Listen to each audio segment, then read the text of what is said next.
Ito ang mga dapat mong malaman guys kung gusto mong magpalit ng niche or topic ng mga video mo. Gaya dito sa tanong ni Mamshi Vlog na kung pwede daw ba magpalit ng niche. Yes po, pwede kang magpalit ng niche dito sa Facebook. Wala po sa patakaran ni Meta na bawal ang magpalit ng niche. Dahil maraming content creator na po ang gumawa nito. Lalong-lalo na kung hindi nag-work or hindi gumana yung unang niche nila.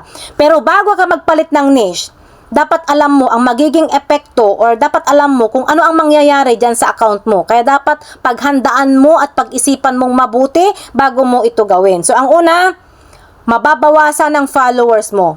Normal lang na may mga mag-unfollow sa'yo dahil nga nag-iba ka na ng content. Kumbaga, hindi na nila gusto yung content mo. Ayaw na nilang mapanood yung content mo. Dahil hindi na po yun yung content noon na gustong-gusto nilang panoorin sa'yo. Yung content na yun yung dahilan nila noon kung bakit kanila finalo.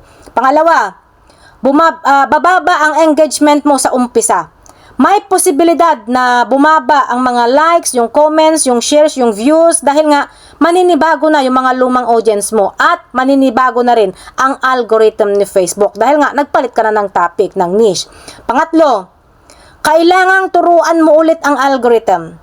Kakailanganin ng Facebook guys ng kaunting panahon para matutunan kung sino-sino na naman yung mga target audience mo or kung sino na naman kaya yung mga bagong tao na magkakainteresadong manood or magbasa ng bagong niche mo.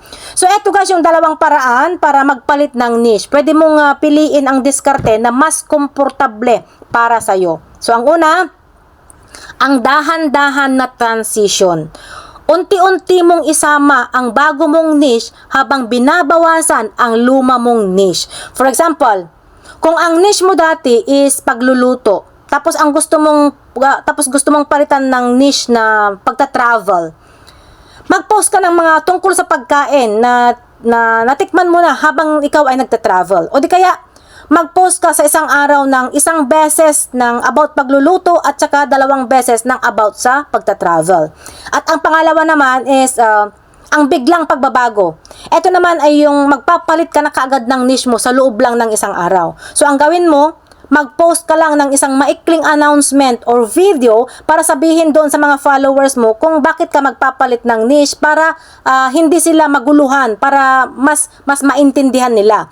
Pero tandaan guys, na kapag nagpalit ka ng niche, dapat maging consistent ka pa rin. Dahil ang susi ng pagbabago or pagpapalago ng bagong niche ay ang tuloy-tuloy na malinaw na pagpo-post or consistent ba kumbaga para makabuo ng bagong grupo ng mga solid followers. Kasi siyempre marami na ang mawawalang followers mo. So, kailangan mo ulit ng bumuo ng bagong solid na followers. So, ang gawin mo, consistent ka pag-post sa araw-araw. Panindigan mo yung bagong niche mo.